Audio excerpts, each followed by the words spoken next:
Hey everybody, this is Michael Bryson for This is Bodybuilding, and I'm here with Ruff Diesel, Terrence Ruffin. How's it going, Terrence? It's great, man. I can't complain. It's a nice Friday afternoon. Yeah. Where are you? Are I you am in, Florida? Florida, Tampa, Florida. I've been here for Okay. about 3 years now. You're originally from where, though? Alabama. Yeah, Okay. little small But town though. you've been in Florida for a while, though, right?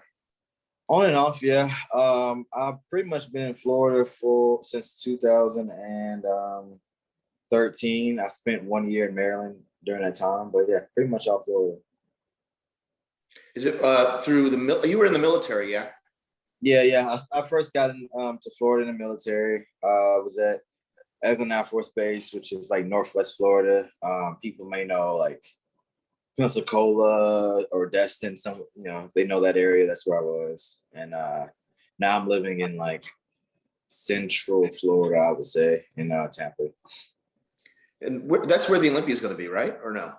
No, the Olympics gonna be in Orlando. So Orlando, that's where it was last year. It's not far at Right. all. So yeah, before we go into like talking about your career, other than this, I just want to say congratulations on last year, man. That was a very impressive season you had between second place at the Arnold and the Olympia. Just your improvements were amazing, and those placings were really well deserved. Oh, thank you, man. Thank you. Yeah, it's been a long time, I guess. Not too long, but it's been a journey. Yeah. Yeah. Started in 2013 for you for competing in the NPC?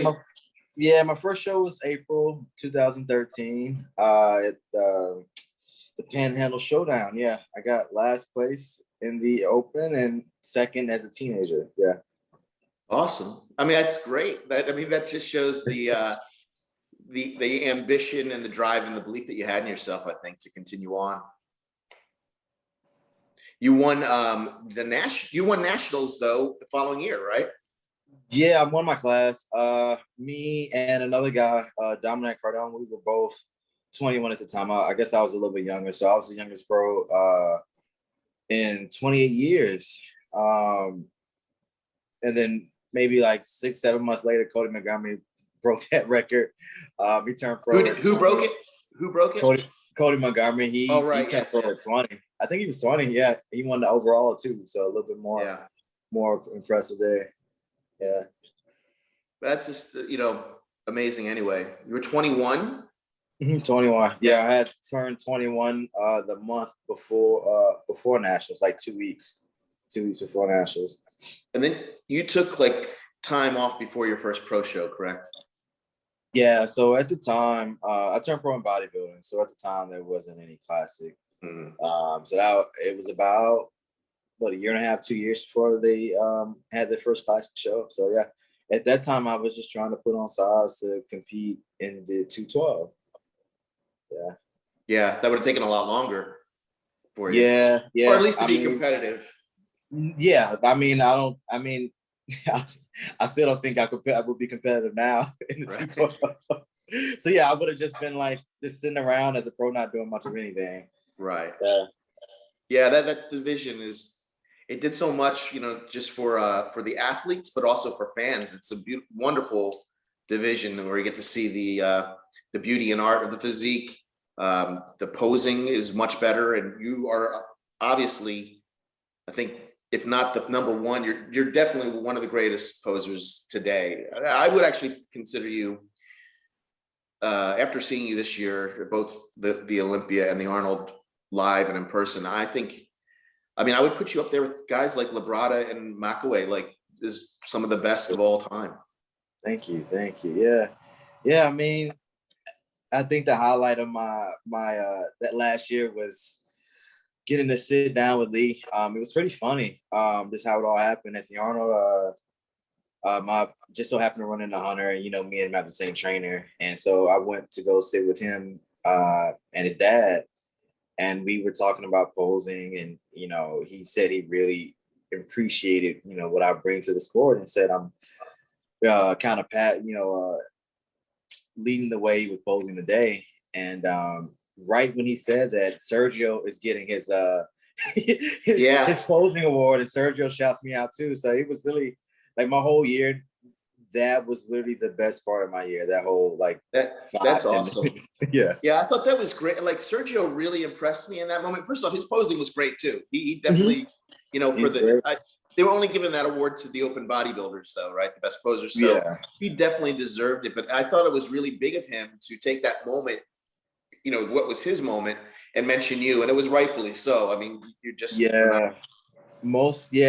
definitely I definitely got a lot of respect for him because of that. Because most people, they wouldn't do that.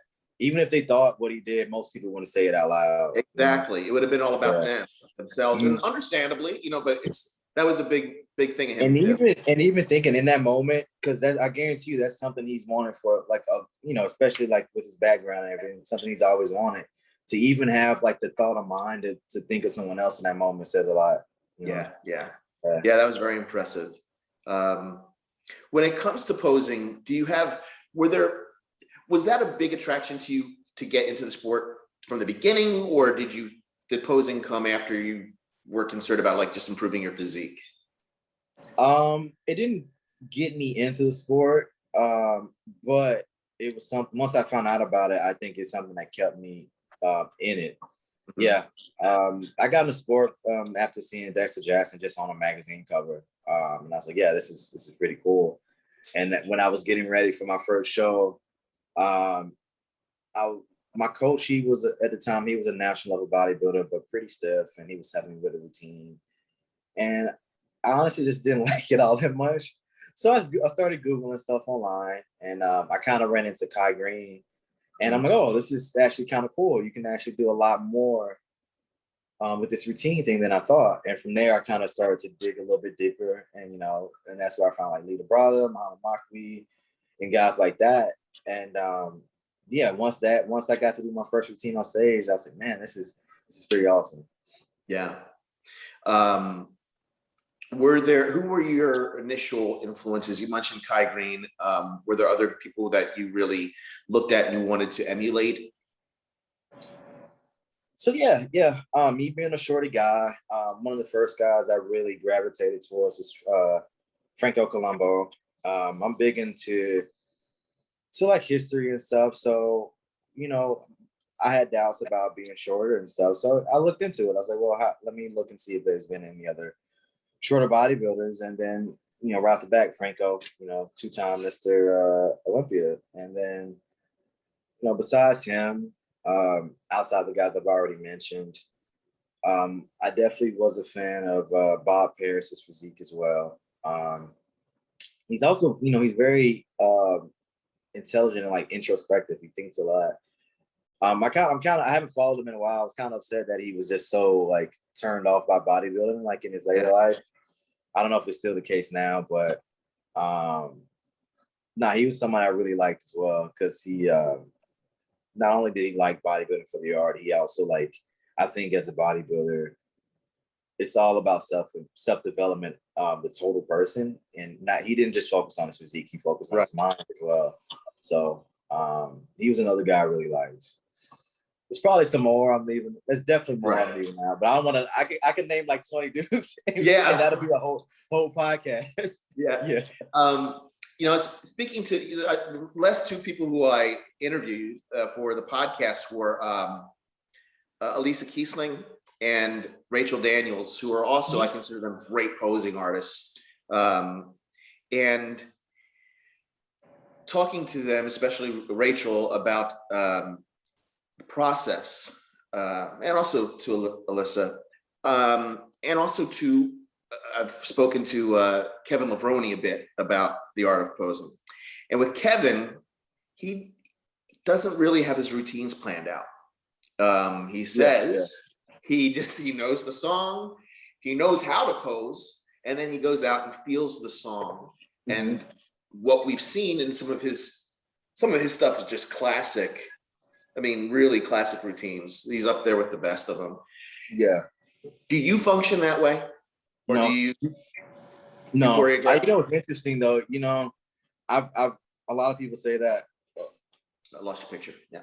There you go. Yeah, I need to put it on the charger, but what I have noticed with people who don't plan their routines but are also good posers, there's a lot of guys like that. But 90% of the time, they have good routines, but they're not remembered. Like people can't call out, oh, that routine right there.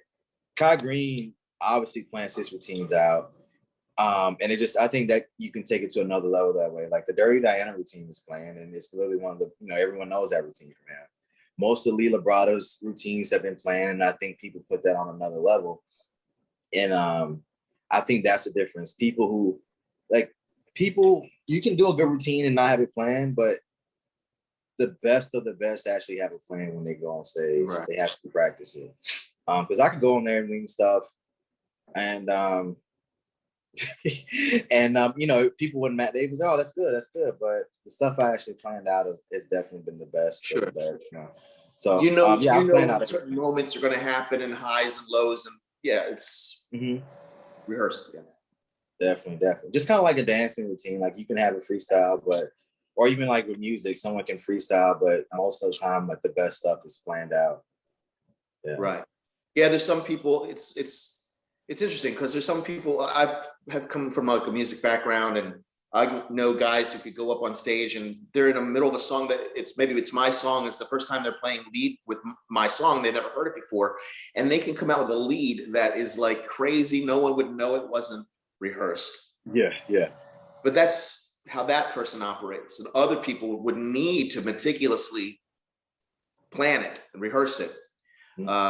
And you're probably right, though, that if we put up those two things together, I bet even a non-trained eye would probably be able to pick out which one was rehearsed, and it would probably be better. I'm guessing. I don't know. Yeah, we'll have to do some research there. Yeah. When it comes to your competing, 2016, you won 2 shows, yeah? Your first 2? Yeah, I won the Tampa Pro, and after the Olympia, I won the Kentucky Muscle. Yeah. So that's how you qualified for 2017.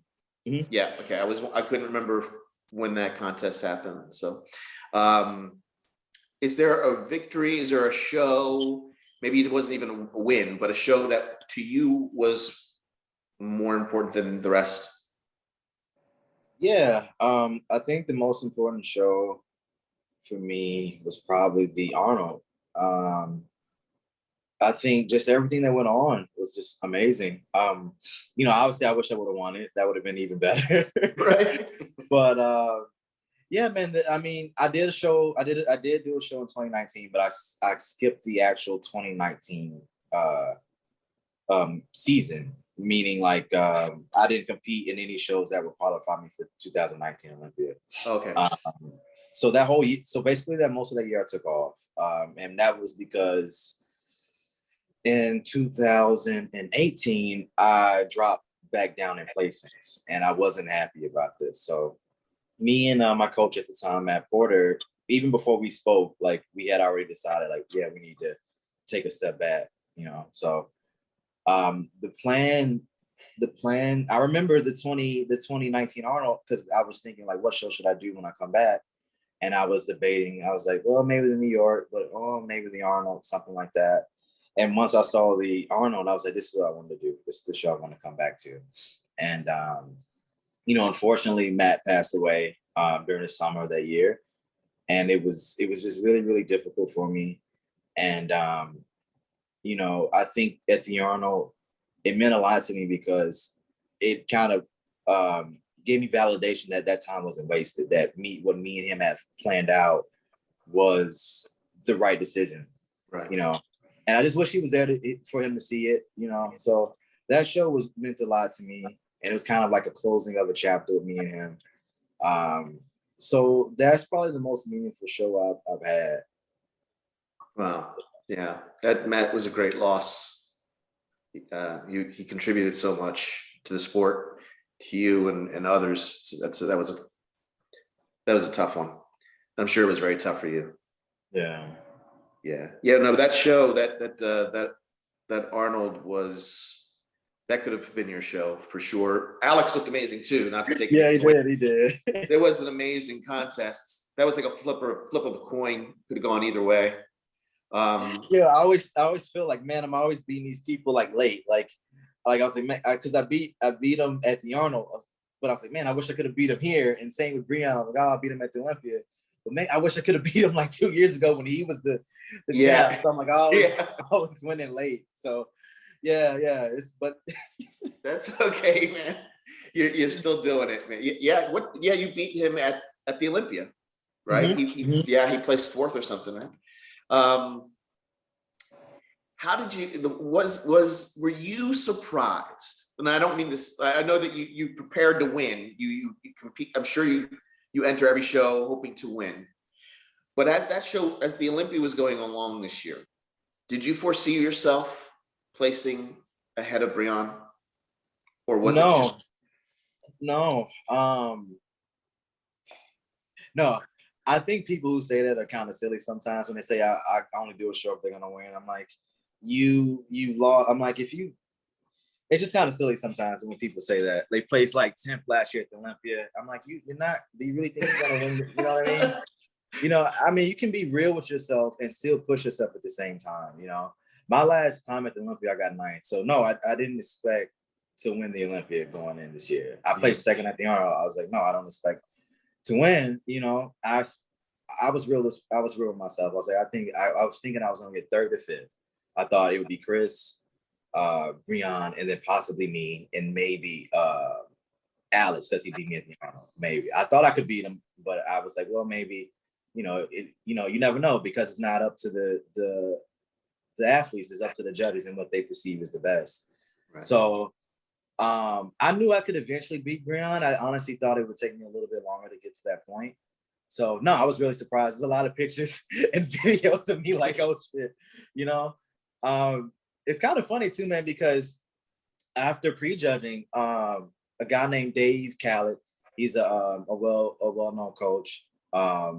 He came up to me. I was talking to Joe Bennett, my trainer. We were about to go to the expo, and he stops me and he's like, "Hey man, like they're really considering you for 2nd place." I'm like, and I just kind of laughed because I was like, "Oh," and he's like, "No, I'm serious." And I'm like, "Oh, okay." And he's like, "Well," and he was like, "You need to go to your room right now." And I'm like, "What?"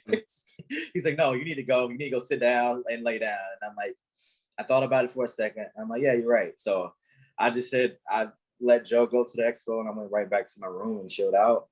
And honestly, I listened to him, but at the same time, I didn't really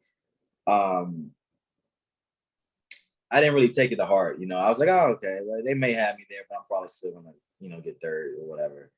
And yeah, I guess they really were serious about it. Yeah. Yeah. Watching the show, I had I'm watching when I'm watching a show and I say who I think should have placed where, I'm also watching what the judges are doing. So, what if at the end of prejudging, I might say something like, "Yeah, it looks like Chris and Breon are fighting it out for 1st place again," because that's what it seriously looked like until the moment when they switched you guys. Everyone went crazy too, by the way. Like, I know I was like, yeah, like everyone in the audience went nuts because it was just like, that was a cool moment that people were like, wow, like he overcame that Mr. Olympia, it seemed, and yes, you did. So it was pretty awesome. That was an awesome moment. So the cool thing is, I've spoken to a few judges because they come out to the seminars I've been to, and basically what each one said is just at the night show, I just started like in the prejudging, they were kind of thinking it at the time, but they were like still leaning towards Breon. And they said at the night show, I looked better, and Breon started to fade a bit, and they said they don't know if it was nerves or anything with Breon, but that was kind of the reason they had me place where I did. Yeah, it was amazing. Going into the Olympia too, I think a lot of like pundits who talk about the sport and we're making predictions and such, and I'm guilty of it too. We're noticing in some of the previous shows leading up to the Olympia that the guys who were doing really well were 5'10" to 6'2". They were these tall guys, and people started. I was saying it, and other people were saying it, that it looked like, oh, this is the way Classic Physique is going to go. They're going to go with the tall guys. But this is something that like people make this mistake all the time, even in bodybuilding. Like they go, oh, they're giving it to the 300 pounders so that everyone's got to be huge to win, but it's never that really. It's always Yeah. who's the best. And it doesn't matter if you're 5'5" or 6'5". If you're, as the best, you deserve to win. So I think more people need to take that to heart. It's so funny watching the internet sometimes because you'll have tall guys complaining, saying being tall is not fair. Then at the same time, you have short guys saying the same exact thing. It's not fair. And I'm like, if you look at the top 5 lineup, there's short and tall guys. There's every different height. right. Chris being like in the 6 foot something. Breon being a little bit taller than me. I'm the shortest guy. Alex being around like 5'7", and then Brian Jones is also a tall guy. So it was all different heights. Right. So I'm like, no one has any reason to complain about height because just in that top 5, you see every different type of person. Yeah, you're right. You're right. Mm-hmm. Are you happy with the direction that Classic Physique is going in? Yeah. I mean, I'm very happy. I think it's in a good spot. I don't really see too much I don't really see much they need to change. I know some people want to have like the routines judged, and I'm kind of indifferent to it. I mean, the one thing I have noticed is if people judge routines, people tend to have better routines, which is good for the sport without a doubt. I mean, we see it at the Arnold. There's a lot better routines at the Arnold because the open bodybuilders know that it's a part of their score. you right. know. I've even had some reach out to me and say, hey man, can you help me with this? Because they know it can really affect the placing. If it doesn't affect the placing, then a lot of them don't care, And I can't really say if it's right or wrong. It's just, it is what it is. Yeah. But yeah, I think I'm pretty happy with where class is going right now. You like the way the sizes and the trunks and everything, the look?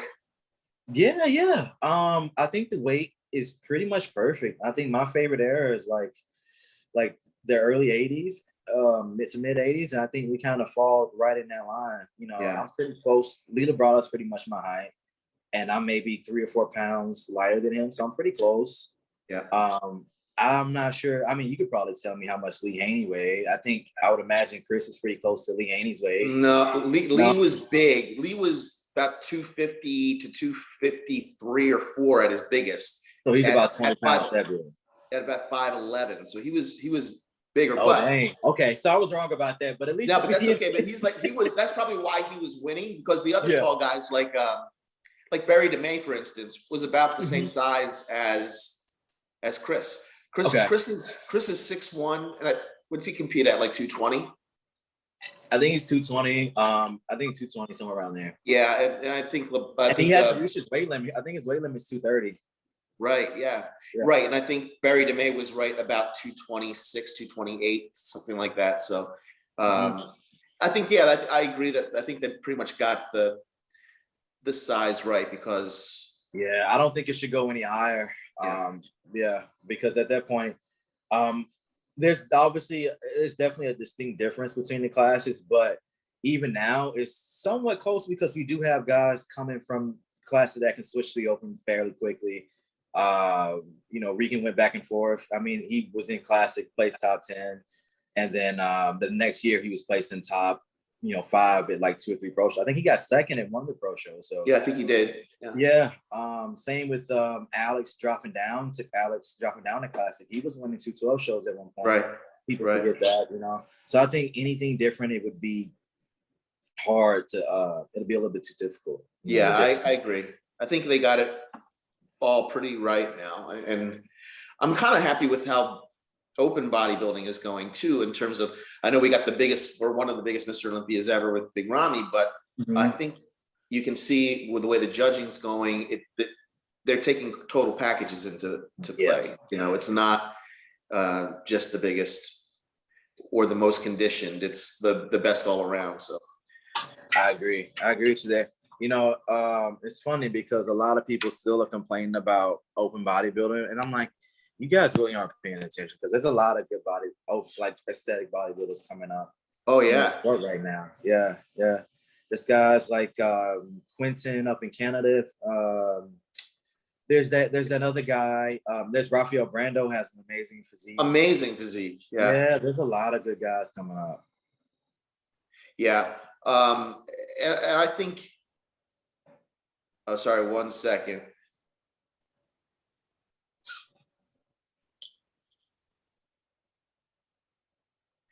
I'm sorry, I'm getting a message. It was a message from work, has nothing to do with bodybuilding, but yeah, no, definitely need to pay the bills. No, it's cool. Yeah, exactly. Because this ain't, no, I'm kidding. Yeah, no, I pretty much, I'm happy with the way every division is right now. And I even the women's divisions, I think they've done a really good job of differentiating all of the different divisions. Some people talk about the girls in women's physique looking like bodybuilders, but if you look at the bodybuilding, there's a difference. Hella Trevino is not going to win a women's physique contest. Yeah. I agree. I agree with that. And in terms of what's funny, a weird thing I wanted to say before I forget. This is just really odd. I was thinking about like a lot of the poses you mentioned are from Florida. So like, or started bodybuilding in Florida. So like me, Rachel's great, Alyssa's great, and Sergio started bodybuilding in Florida too. A lot of people don't know. So that's interesting. I thought that was a weird thing. That's interesting. That is a weird connection. Mm-hmm. Me, Sergio, and Alyssa all started literally at the same show. Sergio was at the show a couple years before us, but all at the same show. Panel Showdown was our first show. Wow, that's very interesting. I think Alyssa's going to do really well for herself. I'm very excited to see it because she's so different from anyone else in that class, and I'm excited to see what the judges think of her. You know what I mean? Mm. Yeah, it's going to be very interesting. I want to get to that show. That's a show I really want to go to. There's a lot of interesting stuff that's going to be happening, I think, there. So your coach right now, who's your coach? John Meadows. He does everything for you? I'll train with Joe Bennett because I've been working with Joe since 2016 with my training. So he's still doing that for right now. Mm-hmm. And John's doing your everything else, yeah. Nutrition and such. I have yet to talk to John other than through Instagram here and there, but he seems very good. He's got tremendous success right now. He's doing great, man. He's got the supplement company. He's got his website. He's got, he's training great. At the Olympia this past year, he had me. He does Sean Carita's training, and he worked with Shanique. Obviously she didn't, win, but still great. Doesn't he work with Missy Truscott too, I think? Yeah, he works with Missy too. Yeah. She won. So, yeah. So he had a pretty good roster this year. Yeah. Yeah, absolutely. Definitely one of the top guys in terms of coaches, gurus right now. Give me 1 second too. I got Sure. I'm sorry. I forgot I had something at 3:30. Yeah.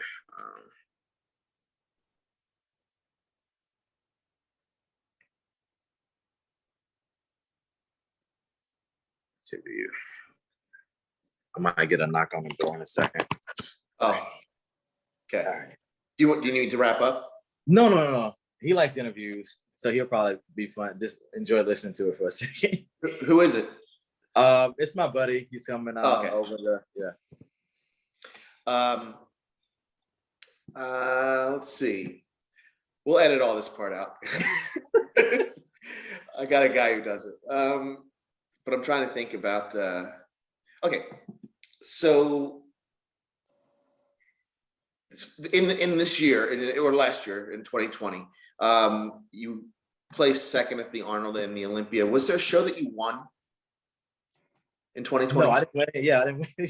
The show that qualified me for the Olympia was the 2019 Niagara Falls show. Okay. Yeah. Okay. From 2019 to 2020, was there a big size difference for you? I did. I mean, it depends on what big means, but yeah, I did way more at the Olympia than I did at the Niagara Falls show. Honestly, I'm spacing on how much I weighed there. I want to say maybe it might have been like a 7 pound difference. Yeah. Okay. That's significant. That's actually, that's a good point. That is very significant. Yeah. That's pure muscle. So Yeah, and I was a lot tighter. Like I was looking at the Niagara Falls show.